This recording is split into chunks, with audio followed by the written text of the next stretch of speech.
On the outskirts of the city where old houses stood alongside unfinished skyscrapers, lived a young woman named Olena. Her life seemed simple, yet it was filled with hidden depth that few noticed. She worked in a small antique shop that rarely received visitors. Her days passed in silence, surrounded by the dust of ancient items, each with its own story. One rainy evening, the shop door suddenly opened and a man appeared on the threshold. He looked anxious, even a bit lost.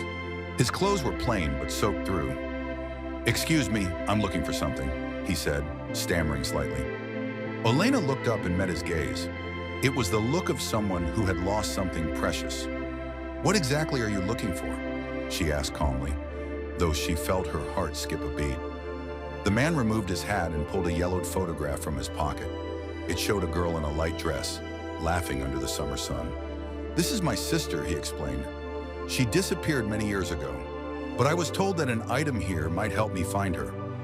His words struck Olena as odd, almost unbelievable, but she chose not to voice her doubts.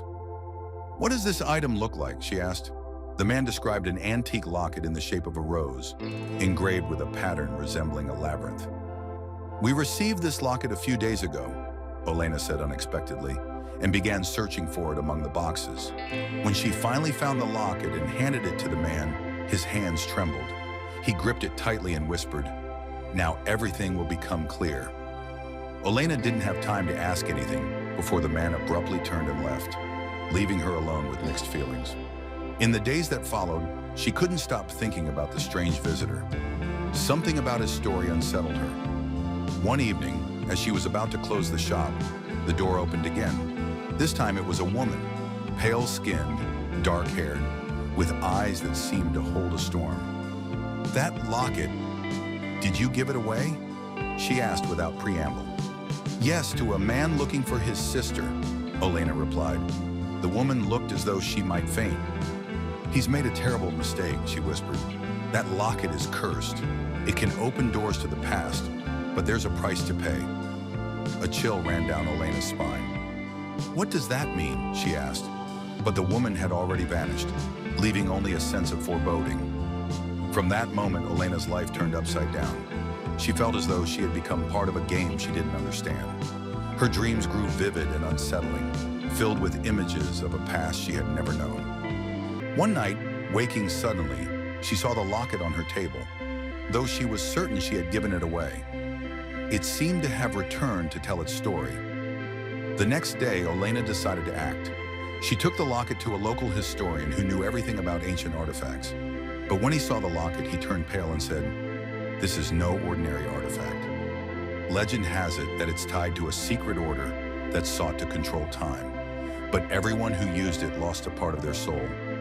Olena returned home even more troubled. That night, she had a dream. She was standing in a dark corridor surrounded by mirrors. In each mirror, different versions of herself were reflected: happy, sad, confused, angry. A voice spoke, "Choose your path and the locket will open the door. But remember, every choice comes with a price." Waking up, she realized she had to find the man who had taken the locket. She set out to search for him, and after several days, found him in an old cabin outside the city. But what she saw shocked her. The man looked much older, as though he had lived decades in just a few days. He sat with the locket in his hands, but his eyes were empty. "It took everything," he whispered when he noticed Olena. "I saw her, my sister. But to reach her, I had to give up a part of myself. And now I don't know if it was worth it." Olena realized the locket wasn't just an object, but a trap for those who sought to change their past. She decided to destroy it, but the locket seemed to sense her intentions. It began to glow and emit a strange sound. Suddenly, everything around her trembled. She woke up in the same antique shop, but everything looked different. People on the street wore clothing from another era, and the shop itself was new and gleaming. The locket lay on the counter, and a young girl's hand reached for it, the very girl from the photograph. "Is it you?" Olena asked. The girl smiled. "Yes, I'm the one you were looking for. But now you must make your choice. Bring me back or return to your world." Olena stood before the dilemma, but deep in her heart she found the answer. She chose her own life, leaving the girl in the past. As soon as she made her choice, the locket disappeared and she returned to her own time. From that day on, Olena never saw the locket again. But she knew her choice had been the right one, because sometimes the past must remain in the past, and the future, a blank slate,